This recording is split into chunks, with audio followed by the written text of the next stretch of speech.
ایک صحابی رسول تھے، وہ نبی علیہ السلام کے پاس گئے اور عرض کی، یا رسول اللہ صلی اللہ علیہ وآلہ وسلم کہ جو نیک اعمال ہم نے زمانہ جاہلیت میں یعنی اسلام قبول کرنے سے پہلے کیے تھے، کیا اللہ تبارک و تعالیٰ ان کا صلہ وہ بھی ہمیں دے گا؟ تو نبی علیہ السلام نے دریافت کیا کہ تو مجھے بتا تو نے کیا نیک اعمال کیے ہیں؟ تو صحابی نے کہا، اس زمانے میں مجھے یاد ہے ایک دفعہ میرے 2 اونٹ گم ہو گئے تھے، تو میں اپنے تیسرے اونٹ پہ بیٹھ کے ان کو ڈھونڈنے کے لیے نکل پڑا۔ تو میں ایک جگہ پہ پہنچا جہاں پہ مجھے میرے دونوں اونٹ نظر آئے، وہ وہاں پہ تھے جہاں پہ ایک بندہ اپنے مویشی چرا رہا تھا، اور انہی کے ساتھ ہی میرے دو اونٹ بھی وہیں کھڑے تھے۔ تو میں اس بندے کے پاس گیا اور اس کو بتایا کہ یہ 2 اونٹ جو ہیں یہ میرے ہیں، اور اس نے کہا ٹھیک ہے یہ آپ کے ہیں لے جانا، لیکن اس نے مجھے بٹھا لیا اور پانی اور کھانا منگوا لیا۔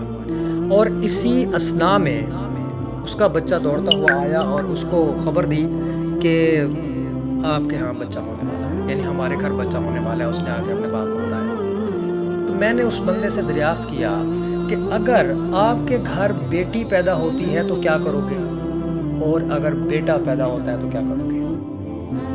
اس بندے نے یا رسول اللہ صلی اللہ علیہ وآلہ وسلم مجھے یہ جواب دیا کہ اگر تو میرا بیٹا پیدا ہوتا ہے تو وہ میرے گھر اور میرے قبیلے کا نام روشن کرے گا، لیکن اگر میرے گھر بیٹی کی پیدائش ہوتی ہے تو میں اس کو یہیں زندہ دفن کر کے جاؤں گا۔ تو میں نے اس بندے سے کہا کہ اگر تیرے گھر بیٹی پیدا ہو جائے تو تو مجھے دے دے، کیا مجھے دے سکتا ہے؟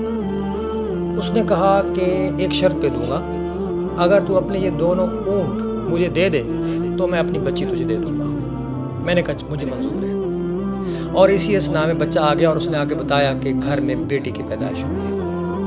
میں نے اس بندے کو کہا کہ جی ہمارا معاہدہ ہو گیا تھا کہ آپ 2 اونٹ لوگے اور بچی مجھے دو گے، تو میں تیار ہوں۔ اس بندے نے کہا کہ نہیں، 2 اونٹ نہیں، میں اب 3 اونٹ لوں گا۔ تو میں نے کہا ٹھیک ہے، آپ ایسے کرو، ایک بندہ میرے ساتھ بھیج دو جو ہمیں گھر تک چھوڑ آئے اور پھر واپسی بھی اپنا اونٹ وہ واپس لے آئے گا۔ اس نے کہا ٹھیک ہے۔ اس نے ایک بندہ بھیجا، میں گھر آ گیا۔ تو جب میں گھر پہنچا، وہ بچی میرے صحن میں کھیلتی کودتی، مجھے اتنا سکون ملتا کہ اب میں نے ہر قبیلے میں یہ پتہ لگانا شروع کر دیا کہ کہاں پہ بیٹی کی پیدائش ہوتی ہے۔ جہاں پہ جس کے بھی گھر بچی پیدا ہو، میں اس کے گھر جاتا، اس کو 3 اونٹ دیتا اور وہ بچی اس سے لے لیتا۔ یا رسول اللہ صلی اللہ علیہ وآلہ وسلم، آج میرے گھر میں 365 بچیاں ہیں، تو کیا اللہ تبارک و تعالیٰ مجھے اس کا اجر دے گا؟ اور اسی دوران نبی علیہ السلام کے آنسو جاری تھے، اور آپ کے جو مبارک آنسو تھے وہ آپ کو مبارک داڑھی پہ آ گئے تھے۔ آپ علیہ السلام نے جواب دیا کہ تیرے انہی نیک کاموں کا صلہ ہے کہ اللہ تعالیٰ نے تجھے ایمان کی دولت نصیب کی ہے۔ تو میں اپنے ناظرین کو یہ چیز سمجھانا چاہتا ہوں کہ ہم صحابہ کرام کے پیروکار ہیں، ہم صحابہ کرام کا دفاع بھی کرتے ہیں اور ان کے لیے اپنی جان قربان کرنے تک بھی جاتے ہیں، لیکن ہم ذرا اپنے آپ پہ نظر دوڑائیں اور ذرا اس کو امیجن تو کریں۔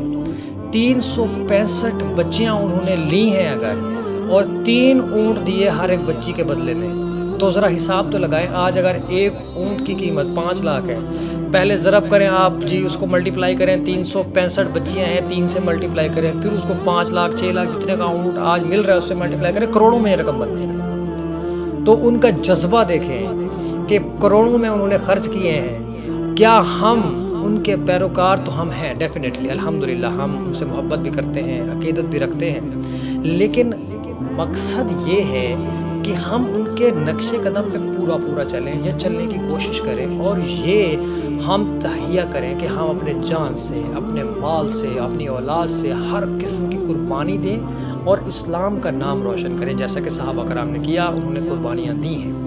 تو میں یہ امید کرتا ہوں کہ انشاءاللہ ہم مسلمان بھی اسی طرح کا جذبہ رکھتے ہوئے اسلام کا بول بالا کرنے کی کوشش کریں گے، اسلام کو جتنا ہو سکے آگے لے جانے کی کوشش کریں گے۔